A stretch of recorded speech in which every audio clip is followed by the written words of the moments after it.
کہ نبی علیہ السلام نے فرمایا صحابہ اللہ نے مجھے حوض عطا کیا، حوض کوثر کا بغیر پردہ کے میں اپنی امتیوں کو حوض کوثر پر پانی پلاؤں، پردہ نہیں ہوگا۔ آپ تصور کرو جب روز محشر میں لائن لگے گی، اللہ کے نبی حوض پر کھڑے ہوں گے، وہ امامہ لگا کے وہ دھاڑی وہ زلفیں، شاعر کہتا ہے زلف لہرا کے وہ جب آئے گا، زلف لہرا قیامت سے پہلے ایک قیامت ہوگی۔ منظر کیا ہوگا جوانو؟ جب اللہ کے نبی آپ کو پانی ایسے دے گا، آپ یہاں سے ہاتھ لوگے، یہ امی کا ہاتھ نہیں ہے، یہاں امی پانی پلاتی ہے، بچوں کو سکون ملتا ہے نا۔ جب کسی کی ماں انتقال ہوتی ہے نا، بچے پاگل ہوتے، کہتا امی صبح صبح سویرے مجھے ناشتہ کراتی تھی اپنے ہاتھوں سے، مجھے پانی پلاتی تھی، مجھے کھانا دیتا تھا۔ ان سے پوچھو جن کی مائیں نہیں ہے، ماں کی ہاتھوں سے بنائی روٹی میں کتنا سکون ہے کہ نہیں؟ ماں مرتی ہے، خالہ دیتی ہے، پوفی دیتی ہے، پھر بچے بار بار کہتے ہیں روٹی میں تو مزہ ہے، امی جیسا مزہ نہیں۔ اللہ ہر ایک کی ماں کو سلامت رکھے۔ جوانوں ماں کی قدر بھی کرو، ہے نا؟ اے ضیا، شاعر کہتے ہیں اے ضیا ماں باپ کی ناقدری نہ کر، دھوپ کاٹے گی بہت جب یہ شجر کٹ جائے گا۔ میں جوانوں سے کہتا ہوں ماں باپ کا دل نہ دکھائو، نکلتے ہو صبح کام پر، ڈیوٹی دکان پر، جنگل کی طرف بھیڑ بکریاں لے کے، صبح کہتے امی میں نکلوں، کہتے بیٹے جاؤ اللہ کے حوالے، اس میں سکون ہے۔ لیکن جب پھر ماں انتقال ہوتی ہے نا، پھر بھیڑ بکریاں نکال کے نظر دیتے دروازے کی طرف، وہاں کوئی نہیں ہوتا۔ ان سے پوچھو جن کی مائیں نہیں ہوتی۔ پھر جاتے ہیں قبرستان پر، لیکن وہاں صرف مٹی کا دیدار ہوتا ہے۔ ماں کو دیکھنا عبادت ہے، ماں کو دیکھنا۔ اللہ ہر ماں باپ کو سلامت۔ جس کو ماں باپ انتقال ہوا وہ ہار گیا، وہ ہارا ہوا ہے۔ اللہ سے مانگا کرو یا اللہ ماں باپ کا سایہ ہمارے سروں پر رکھ۔ ماں کہتی میرے بیٹے اس میں درد ہی کچھ الگ ہے نا، اور پتر اس میں مزہ ہی کچھ الگ ہے۔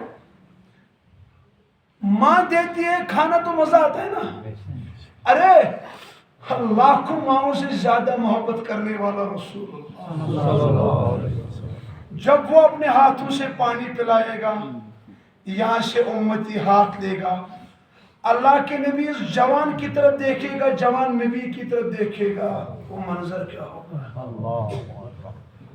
پھر جب جوان پانی پلے گا، ارے اللہ سے مانگو یا اللہ ہمیں دیدار مصطفیٰ دیا۔ 1450 سال ہو گئے تب سے جب نبی دنیا میں تھے، لیکن آج بھی ہم ترس رہے ہیں، کاش ایک بار ہم خواب میں اس کا سایہ دیکھتے ہیں۔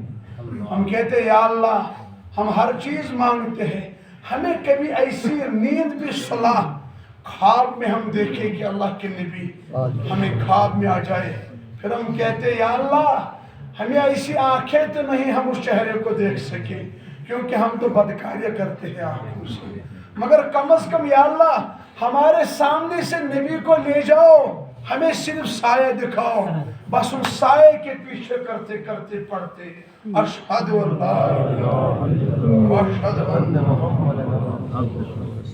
اسی کی نسبت سے ہم انسانی شکلوں میں ہیں، ہے نا؟ اسی کے صدقے تو کھاتے ہیں، اسی کے تو پھیل تو پیتے ہیں۔ بنی اسرائیل میں جب جوان راتوں کو زنا اور بدکاری کرتے تھے نا، صبح خنزیر شکل ہوتے تھے۔ کن شکلوں میں؟ بعض لوگ شراب پیتے تھے، کتوں کی شکلیں بنتی تھی۔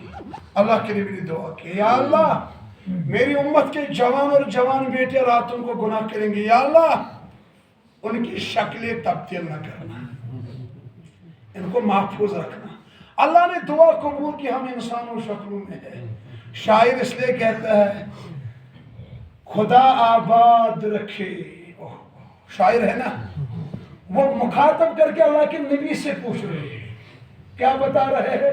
یا رسول اللہ۔ پھر شاعر کہتا ہے خدا آباد رکھے یہ سلسلہ تیری نسبت کا۔ کس کی نسبت کا؟ نسبت محمد۔ ہم محمدی ہیں نا، الحمدللہ۔ یہ نسبت کم ہے کیا؟ عذاب سے بچانے کے لیے نسبت کافی ہے۔ شاعر کہتا ہے یا رسول اللہ خدا آباد رکھے یہ سلسلہ تیری نسبت کا، ورنہ ہم گناہگار لوگ بڑی دنیا میں پہچانے کہاں جاتے ہیں۔ اس شاعر کا نام تھا نصیر۔ کیا نام تھا؟ پھر کہتا ہے نصیر اچھا ہوا، خود کو کہتا ہے۔ اب کہ دیکھو عشق رسول کیا تھا، کہتا نصیر اچھا ہوا جو ہمیں مل گیا در ان کا۔ کن کا در؟ ورنہ ہم لوگ کہاں رکتے، کہاں تھمتے، خدا جانے کہاں جاتے۔ میں بھی تم سے کہتا ہوں جب اللہ آپ کو چاہے حج پر جانے کے لیے اللہ لے جائے، اللہ راستہ کھولے عمرہ پر جانے کے لیے، لیکن جب بھی جاؤ گے نا وہاں روزے رسول کے سامنے ادب سے جانا، سیلفیاں نہیں اٹھانا، وہاں روزے رسول کے سامنے فون نہیں نکالنا، کیونکہ ہم گناہگار ہیں نا، زیب نہیں دیتا فون نکالنا وہاں، ہے نا۔ اللہ کے نبی کے سامنے نخرے کر کے نہیں جانا، نہیں، بڑے ادب سے جانا، ڈائریکٹ نہیں بیٹھنا سامنے، کیونکہ ہمارے گناہ ہے نا۔ بس کسی ستون کے بغل میں بیٹھنا، پھر چوری سے دیکھنا،